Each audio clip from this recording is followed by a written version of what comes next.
Hey Menda, it was nice to see you in Colorado for the Endurance House clinic a couple weeks ago, and I'm glad I got to take some video of you running.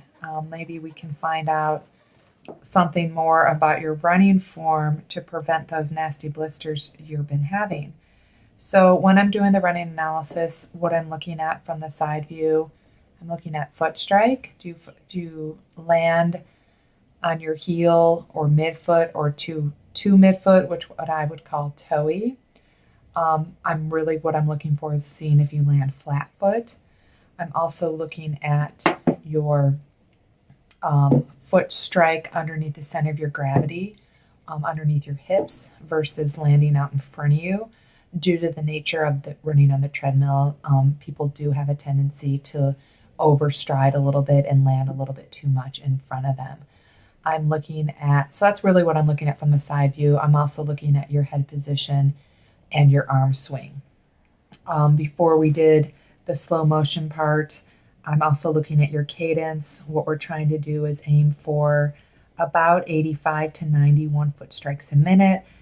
There's no definite number of foot strikes that has been shown to be the absolute, but generally speaking, the experts agree that about 85 to 90 or 170 to 182 foot strikes a minute is going to provide the most efficiency. It's going to provide you more likely to land midfoot, which is flat foot, underneath the center of your gravity. So that's really what we're going for. As far as foot strike goes, you have a little bit of pronation. Your foot is going inward on your right side right after landing. You can see from your midfoot that ankle is moving inwards. I know we'll definitely see a lot more of that from behind. When I'm looking at your upper body, I think your arm swing looks okay. Your elbow's bent at a 90 degrees from your shoulder to wrist. So that looks pretty good. You're not slouched.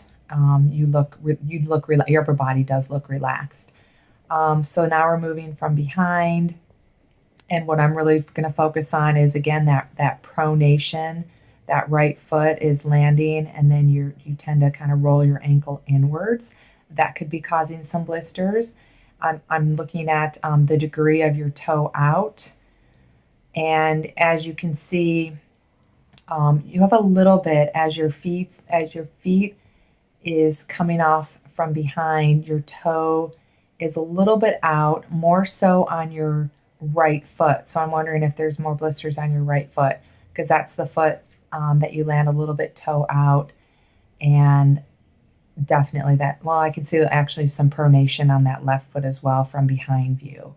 So we want to make sure you get the proper footwear that's going to support that pronation, and more importantly, making sure you're doing the stability movements, glute mobility, stability, and core movements to strengthen that core so you can have that balance out your muscles, and that's going to help you land a little bit better without that pronation. Again, looking at from behind, your shoulders look level, they're not hunched, your hips look pretty level. I would say maybe do a little bit more elbow swing. As you run faster, you do want to move your arms a little bit faster. That sometimes helps your legs move faster.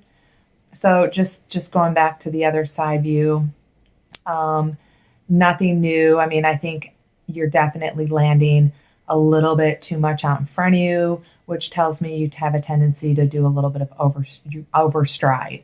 So we want to kind of shorten up that stride a little bit, work on those quicker leg movements, as well as bring that heel up more. So, driving the knee forward and bringing the heel up to butt should help that. Some common drills, like I already said, butt kick drills, forward lean drills, doing a lot more strides and accelerations to work on those quick feet. So now I'm looking at you from the front view, and just looking at the same things. you can see a little bit more of that toe out. Now there is going to be a little bit of degree of toe out. Sometimes that's anatomical, sometimes that is a muscle imbalance. So just something to pay attention to. I think the main things I want you to work on is the core strengthening that we talked about, trying to strengthen those glutes more so you don't have the pronation going on, making sure you get a better quality pair of shoes. We did talk about how your shoes are pretty worn out. That could be causing the blisters as well. Be careful of trying not to overstride where you're landing heel out in front of your body. Try to land more heel directly under center of gravity, which is your hips. And really just being mindful of those things. I think you're in good shape. If you have any questions, feel free to shoot me an email and make it a great day.